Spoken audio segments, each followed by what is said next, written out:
আজকালকার দিনে আমরা ব্লকের গাঁথনি বেশি ইউজ করি, কারণ ব্লকের গাঁথনিতে আমাদের সময়টা কম লাগে। কারণ একটা ইটের গাঁথনি করতে গেলে যতটা সময় লাগে, ব্লকের গাঁথনি যেহেতু সাইজটা বড়, সেই জন্য অনেক কম সময়ে আমাদের গাঁথনির কাজ রেডি হয়ে যায়।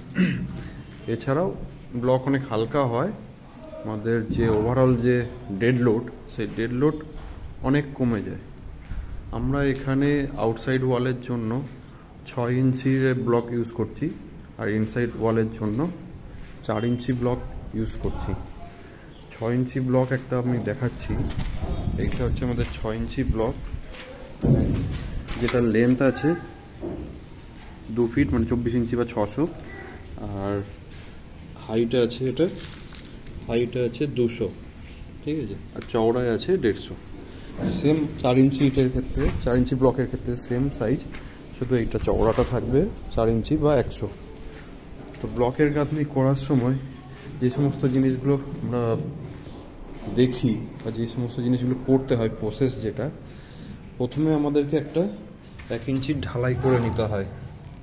1 ইঞ্চির ঢালাই করে নিয়ে একটা সুন্দর লেভেল বেস বানিয়ে নিতে হয়, যাতে ব্লকগুলো কোনো আপ ডাউন না হয়ে যায়। যখন আমরা গাঁথনির লেআউট করব, সেরকম যাতে কোনো সমস্যা না হয়।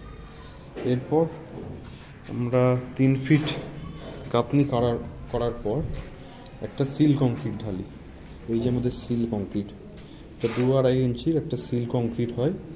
এর মধ্যে দুটো 8-এর রড অল থ্রু থাকে, যেটা ওয়ালে বা কলমের সঙ্গে ড্রিল করে ওখানে আটকে দিতে হয়।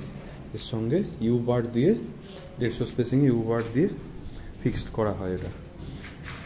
এরপর যেটা লিন্টেল আছে, লিন্টেলের সঙ্গে এখানে ওটা ঢালাই যাচ্ছে, ওটা লিন্টেল হয়ে গেল। আর সিল হাইটে যেটা আমরা ঢালাই করি, ওটা আমাদের জানলার বটম লেভেল হয়ে যায়।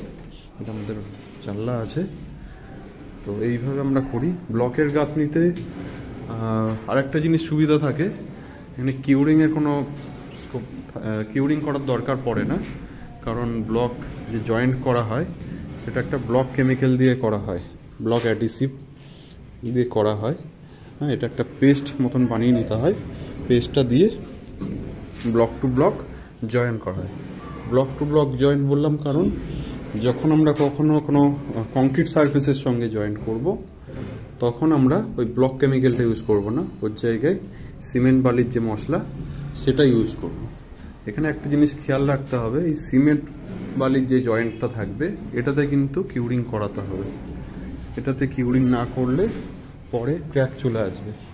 যখনই কলমের বা কোনো আরসিসির জয়েন্টের সঙ্গে আমরা ব্লক জয়েন করব, সেখানে অবশ্যই সিমেন্ট পেস্ট লাগিয়ে নিতে হবে, ভালো করে চিপিং করতে হবে। চিপিং করে রাফ বানিয়ে নিয়ে সারফেসটা, সেখানে সিমেন্ট পেস্ট লাগিয়ে তবে তারপর ব্লকের গাঁথনি করতে হবে। এই হচ্ছে ওভারঅল ব্লক গাঁথনি করার প্রসেস।